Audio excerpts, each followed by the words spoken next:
वंदे मातरम। आप सभी को वेलकम टू माय स्टडी पाचन। आज के सेशन में हम संभावित त्रिभुज की प्रमुख विशेषताओं को अध्ययन करते हुए हम त्रिकोणमिति कुछ विशेष वैल्यूज जो आते हैं उनका अध्ययन कन्वेंशनल तरीके से करेंगे। संभावित त्रिभुज की कुछ खास बात होती है, इसकी सारी साइड जो होते हैं, सारी भुजा आपस में बराबर होती है। इसको हमने प्रीवियस लेक्चर में पढ़ रखा है, लिंक डिस्क्रिप्शन मेंशन है, आप अच्छे से पढ़ सकते हैं, देख भी सकते हैं और इसके साथ पीडीएफ भी अटैच है, आप उसको भी विजिट कर सकते हैं। AB is equal to BC, BC is equal to CA। ये होती है साइड्स हैं, साइड्स की जो है आपस में इक्वल होंगी। ठीक है, जैसे कि आप एक और चीज नोटिस कीजिएगा, ट्रायंगल्स का इंपॉर्टेंट थ्योरम यह कहता है कि यदि किसी त्रिभुज के अंदर दो साइड्स मतलब दो भुजाएं आपस में बराबर है, जैसे ये मान लो AB is equal to CA, ये देखिए ये दो भुजाएं आपस में देख रही समान है, तो हम यह कहते हैं कि इस त्रिभुज की साइड के सामने का जो कोण बनता है एंगल C, वह कोण बराबर होगा AC के जो ठीक सामने का जो कोण बनता है।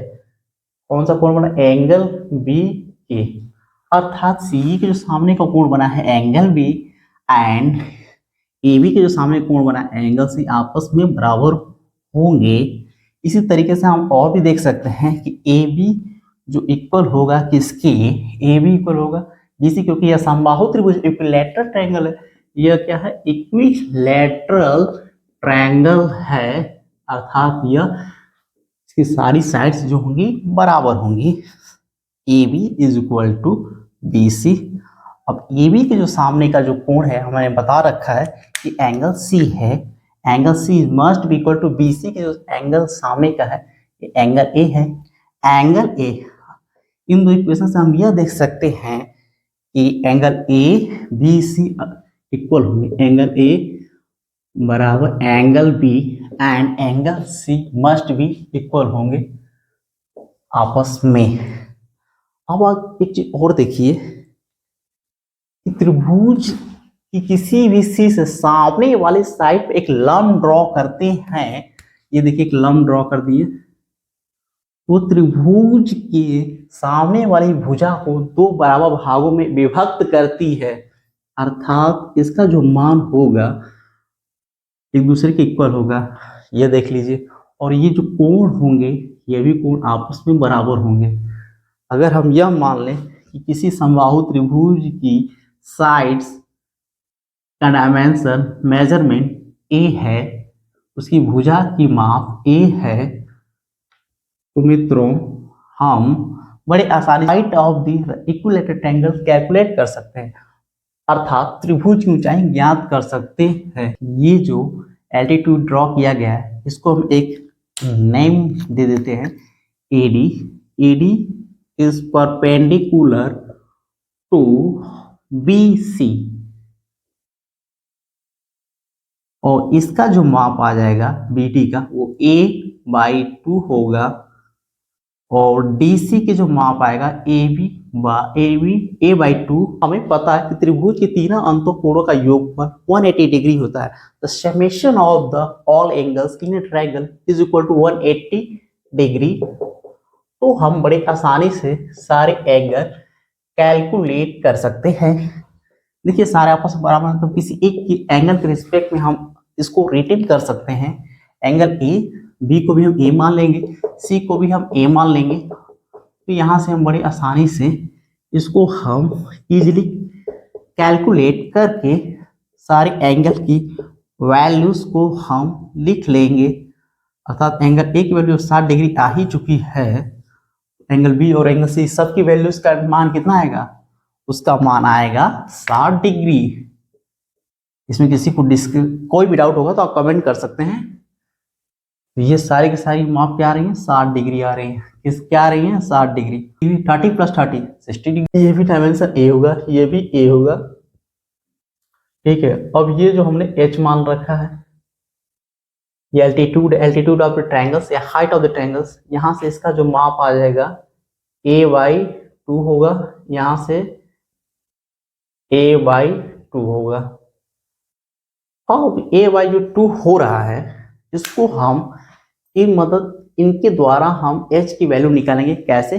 देखिए आप क्लास 10th में हम एक थ्योरम पढ़े हैं, पाइथागोरस थ्योरम, उसमें यह बताती है समकोण त्रिभुज में कर्ण का जो वर्ग है आधार का वर्ग धन लंब के वर्ग के इक्वल होता है। अब यही डायग्राम को नीचे हमने ड्रॉ करके समझाने के लिए अच्छे तरीके से समझ में आपको बनाया है। ये देखिए h है, इसका माप है a/2।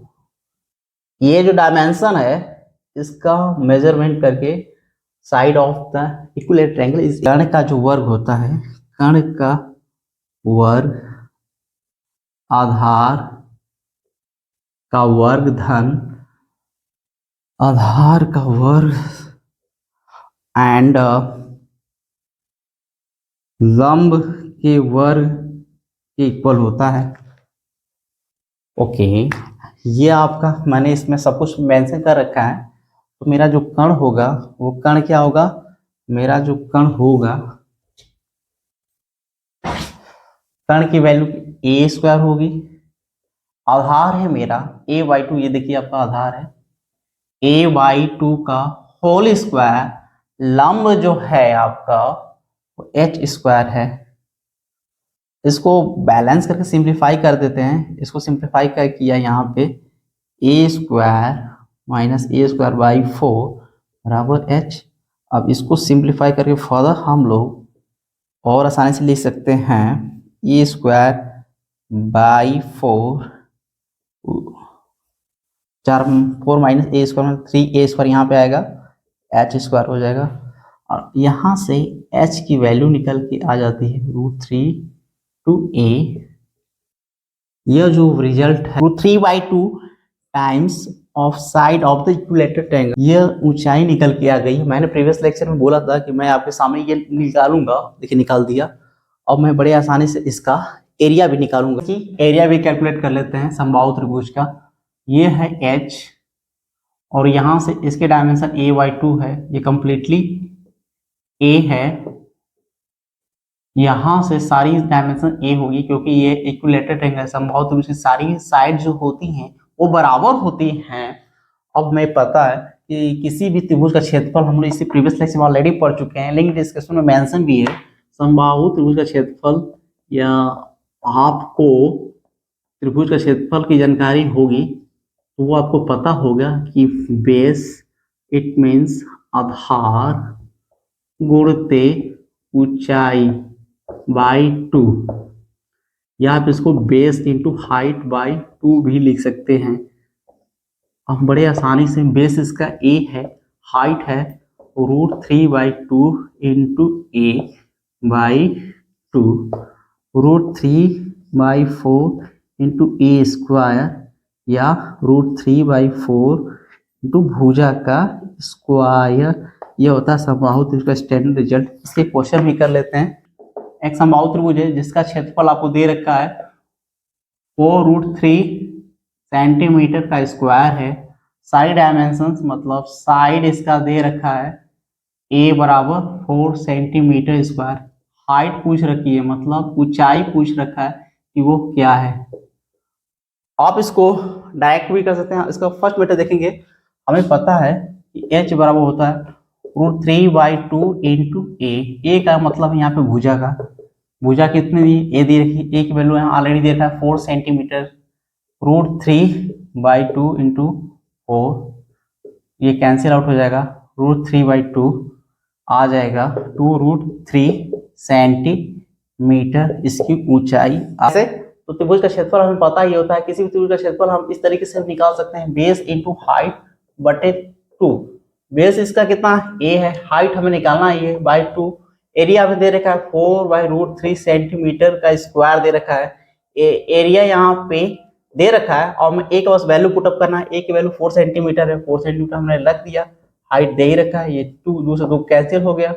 अब यहाँ से हम डायरेक्ट भी निकाल सकते हैं, 2 से 2 कैंसिल करके 2√3 सेंटीमीटर क्या हो गई, h आ गई। देखिए दोनों वैल्यू सेम है। हम समबाहु त्रिभुज की विशेष वैल्यूज का प्रयोग करके हम विशेष एंगल भी निकालते हैं, जिसको हमने प्रीवियस लेक्चर में शॉर्ट ट्रिक के माध्यम से देखा था। आज हम इसे कन्वेंशनल देखते हैं, ये चीजें कैसे आई हैं। देखिए ये देखिए, आपको पता है किसी भी त्रिभुज समबाहु त्रिभुज की सारी भुजाएं बराबर होती है। ये अभी हमने जस्ट देखा है, ये हमारा a है, ये भी हमारा a है। एक लंब ड्रॉ हमने ऑलरेडी कर रखा था, इसमें h की वैल्यू हम लोग ऑलरेडी निकाल रखे थे। ये h की वैल्यू हमें √3/2 इंटू a आया था, और ये 90 डिग्री बनेगा। इसकी माप आ जाएगा a/2। 60 डिग्री को डिवाइड करा, इसलिए ये हो जाएगा 30 डिग्री। अब यहां से हम सारी वैल्यूज को निकालेंगे। कैसे, देखिए आप, ये देखिए √3/2 a, इसकी माप है a/2, और ये एंगल है 60 डिग्री, ये है 90 डिग्री, ये 30 डिग्री, ये ऑलरेडी है, ये पाइथागोरस प्रमेय के अनुसार ये कर्ण है, इसका माप है a। इसको हाइपोटेनियस भी बोलते हैं, हाइपोटेनियस भी बोलते हैं ये हमारा। अब हम देखिए, हाइपोटेनियस कभी भी नहीं बदलता, गेम इसमें होता है। कभी हम इसको बेस मान लेते हैं, कभी इसको मान लेते हैं। पहले केस में हम 60 डिग्री के जो रिस्पेक्ट में है, 60 डिग्री से जो संबंधित है, उसको हम क्या मानेंगे, बेस मानेंगे। अब हमारा यह हो गया आधार, आधार हो गया फिक्स्ड, हमने मान लिया ABD, ABD आधार हो गया हमारा BD। अब आप देखिए अच्छे से, सबसे पहले आपको कुछ और जानना होगा। साइन थीटा बड़ा होता है लंब बटे कर्ण, कॉस थीटा बड़ा होता है आधार बटे कर्ण, टैन थीटा बराबर साइन थीटा बटे कॉस थीटा। यहां से भी आ सकता है डायरेक्ट लंब बटे आधार। अब कहेंगे सर कि ये याद कैसे होगा, चलो भैया ट्रिक भी बता देते हैं। ट्रिक बड़ा आसान है, ट्रिक बहुत ही आसान है। क्या है, लाल बटे कक्का, LAL, कक्का AKA,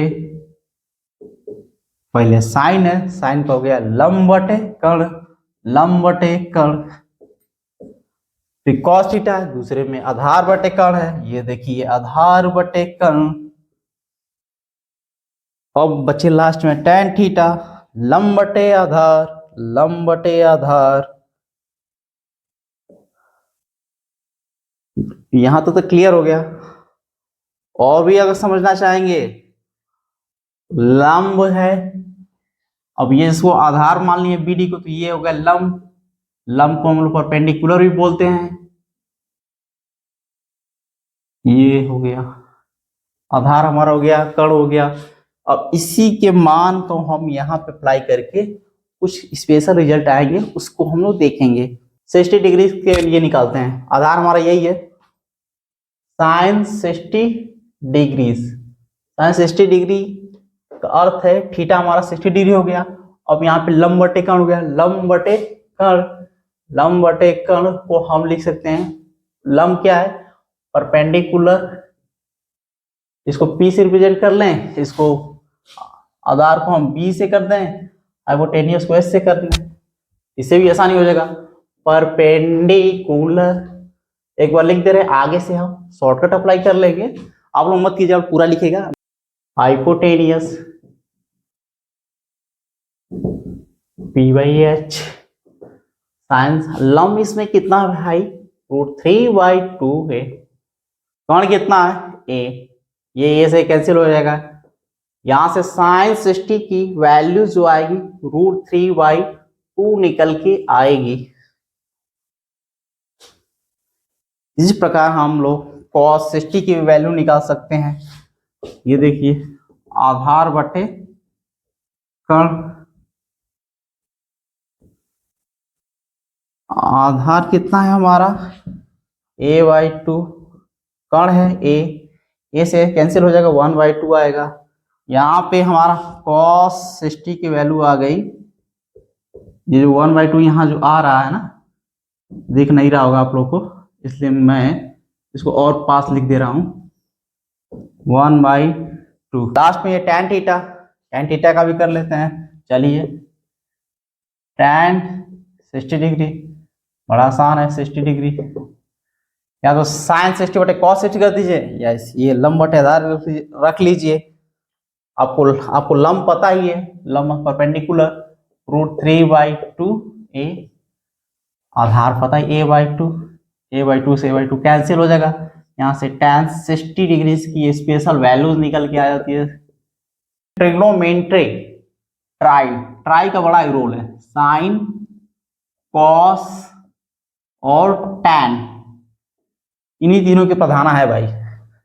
साइन का रेसिप्रोकल होता है, अगर हम कहें साइन बराबर कर दें, साइन थीटा बराबर होता है 1/कॉसेक थीटा, ये रिजल्ट याद रखिए। कॉसेक थीटा बराबर 1/सेक थीटा, जो tan थीटा बराबर होता है 1/कॉट थीटा। बड़े आसानी से हम इनका 60 डिग्री के मान भी लिख सकते हैं, तो बता दीजिए। कॉसेक 60 डिग्री का मान 1/साइन 60 डिग्री, साइन 60 डिग्री का मान जब रख लेंगे कुछ ये निकल के आ जाएगा। अब हम लिख लेंगे सेक 60 डिग्रीज, ये जगह 1/कॉस 60 डिग्रीज, देखिए 1/2 ये जाएगा 2।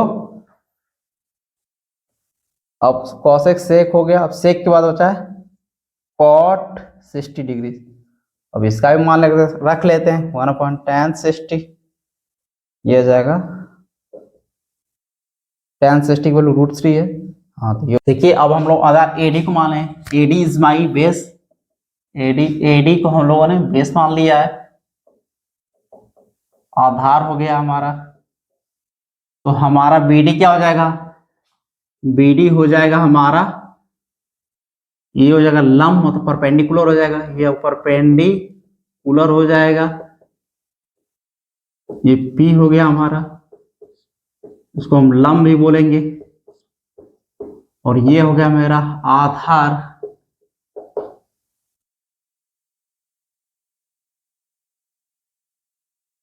अब आपके सामने कुछ इस प्रकार, अब ये यहां से आपको देखना होगा, ठीक है। अब यहां से आप देखेंगे तो ये से सामने एक लंब बनेगा, या sine 30 degree equal to, sine बराबर होता है लंब बटे का, लाल बटे कक्का से हम तुरंत याद कर सकते हैं। अब लंब है हमारा ये,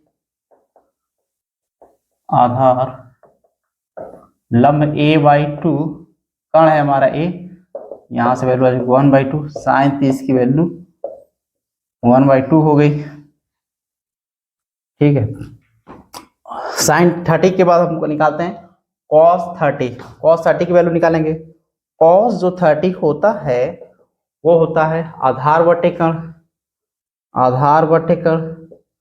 अब हमारे इस केस में क्या है, एडी आधार है, जब यह आधार है इसके ऊपर इसको बनाया गया है, तब हम √3/2 को हम यहाँ पर रखेंगे, √3/2 हो गया हमारा आधार बटे ए, ये से कैंसिल, cos 30 की बड़ी अच्छी वैल्यू निकल के आ गई, क्या आ गई, √3/2। इसे हम ध्यान रखेंगे, tan 30 भी निकाल लेते हैं, tan 30 को हम इस अलग तरीके से निकालेंगे, थोड़ा देखिए ये भी सीखिए। साइन 30 बटे cos 30, साइन 30 का जो मान हम लोग निकाले आपके सामने है 1/2 है, cos 30 का मान है √3/2 है, ये कैंसिल आउट, ये बनेगा 1/√3। किसका मान हो गया सर, tan 30 डिग्री का मान हो गया, ये तो हो गया। चलिए अब इसी के हम इसका रेसिप्रोकल भी निकाल सकते हैं, कॉसेक 30 डिग्री वो होता है 1/साइन 30 डिग्री, साइन 30 के मान आपके सामने ही है 1/2, तो ये 2 आ जाएगा, देख लीजिए। इस तरह सेक 30 डिग्री का मान, सेक 30 cos 30 है √3/2, इसको ऊपर भेज देंगे 2/√3 आ जाएगा।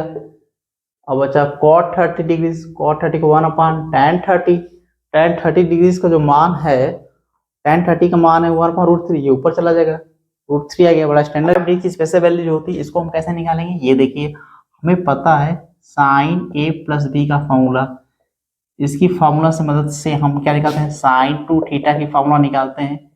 अब यहाँ पे मैं नए दिखाऊंगा, यहाँ पे मैं इसका वैल्यूज यूज करूंगा और इसको हम अगले क्वेश्चन में अगले सेशन में करेंगे बहुत अच्छे तरीके से, दमदार तरीके से।